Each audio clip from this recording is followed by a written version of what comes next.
Seni untuk bersikap bodoh amat. Mark Manson itu berpesan bahwasanya satu contoh di buku itu adalah cerita tentang Charles Bukowski, penulis yang passion itu bagus, namun tetap kita harus punya komitmen terhadap. Mengapa saya memutuskan untuk merantau di usia saya yang ke-37 tahun, dan mengapa saya meninggalkan semua yang sudah saya rintis di Indonesia untuk kemudian saya menjalani hidup baru di Selandia Baru. Jawabannya terangkum dalam satu buku yang sempat booming beberapa tahun lalu. Jadi saya akan mengetengahkan mengapa saya begitu terpanggil setelah membaca buku itu. Mengapa kemudian banyak hal yang berubah dari keputusan saya sampai kemudian saya merantau ke sini. Saya akan menceritakan sedikit dan teman-teman mungkin akan bisa mengambil inspirasi dari saya atau dari cerita saya berdasarkan buku itu. Baik, saya mulai. Assalamualaikum warahmatullahi wabarakatuh. Nama saya Abi Anu, saya adalah warga Indonesia yang tinggal di Selandia Baru.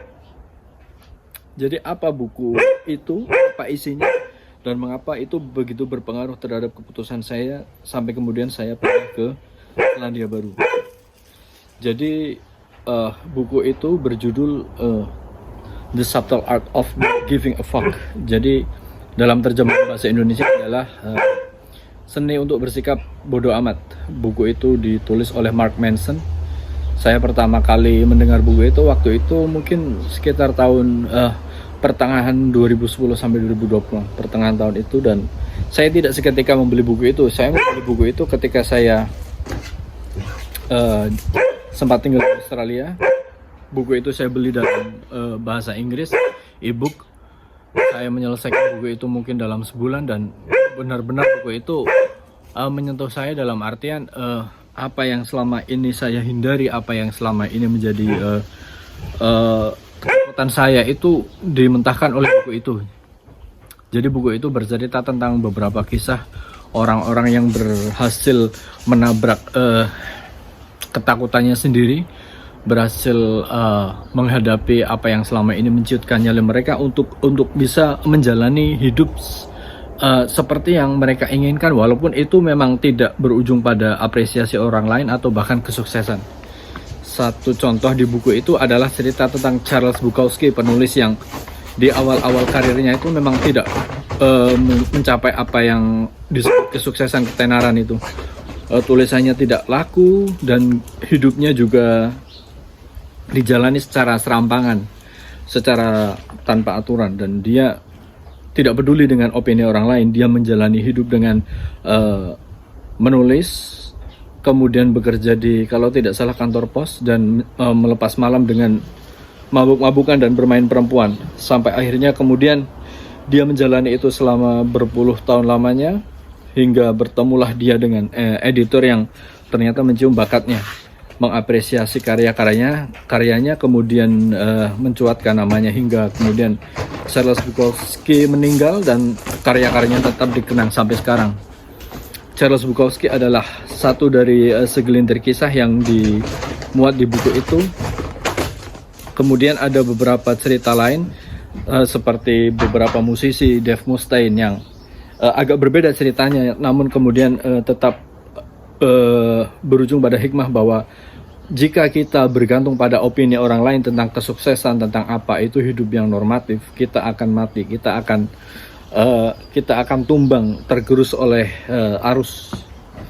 Jadi Mark Manson itu berpesan bahwasanya hidup cuma sekali, dan jangan pernah hidup yang cuma sekali itu kita pakukan atau kita pancangkan pada opini atau pemikiran arus utama ataupun hal-hal normatif yang sebenarnya itu justru mengganggu perkembangan kita sebagai diri, sebagai insan, sebagai manusia, atau sebagai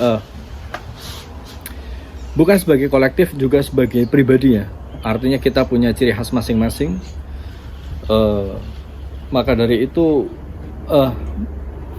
yang mematik saya sampai kemudian saya terpikir untuk jika kita terus hidup pada atau menjalani sesuatu dengan hal-hal yang normatif sampai kemudian mematikan bakat kita sendiri, mematikan minat kita sendiri, kecenderungan kita sendiri yang sebenarnya itu unik, masing-masing kita punya preferensi masing-masing, punya kelebihan masing-masing, punya bakat masing-masing, dan jangan sampai mimpi kita terkubur karena opini orang lain ataupun norma-norma yang berlaku pada masyarakat.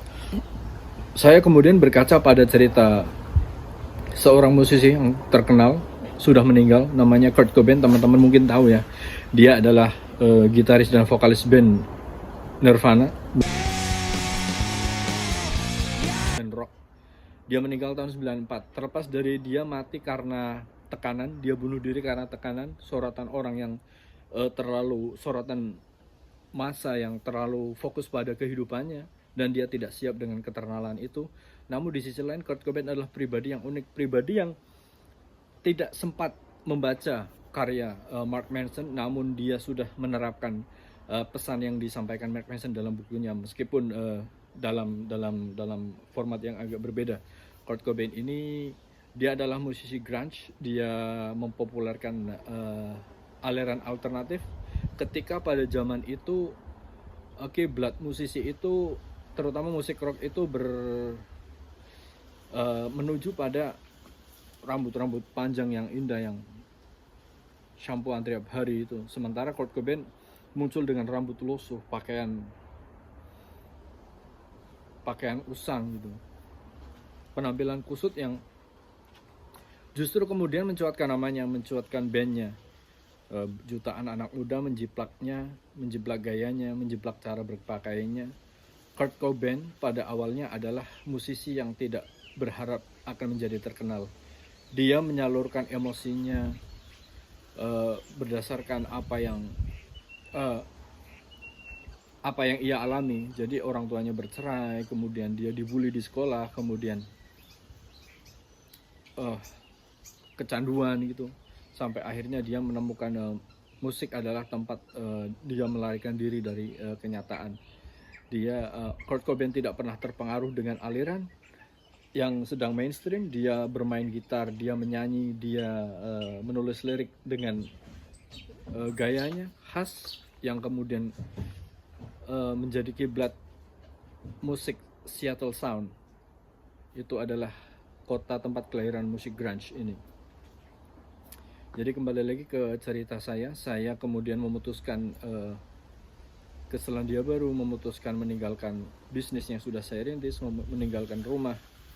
Banyak hal yang sedikit banyak terpengaruhi oleh buku Seni untuk Bersikap Bodoh Amat karya Mark Manson ini. Teman-teman yang mungkin sekarang masih berusia belasan atau awal 20-an yang masih bimbang bagaimana menjalani hidup ke depan, bagaimana caranya menjadi manusia yang sempurna versi teman-teman, itu sangat cocok dengan apa yang digagaskan oleh buku ini. Jadi tidak ada hidup yang sempurna. Kita harus menjalani apa yang ada di depan tanpa harus kehilangan diri kita. Saya tidak bilang bahwasanya hidup harus sesuai passion ya.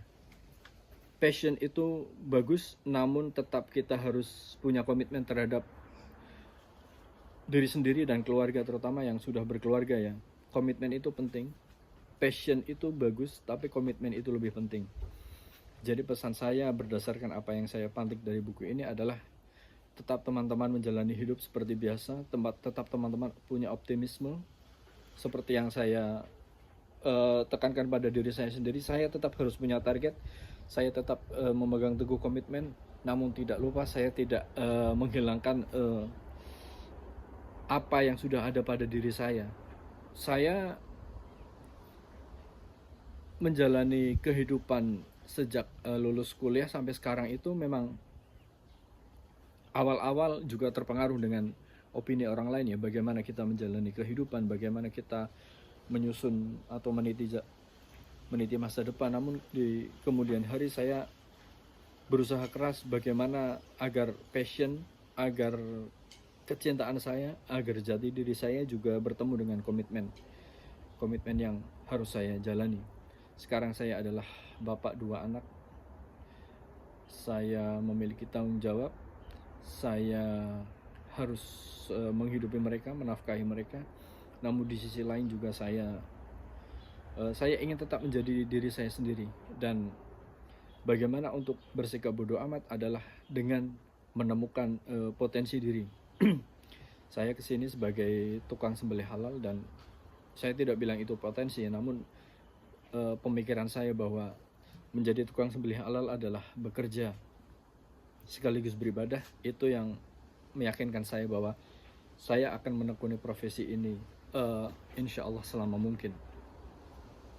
Jadi itu buku yang mengubah cara pandang saya, buku yang sangat-sangat berjasa terhadap keberadaan saya di detik ini.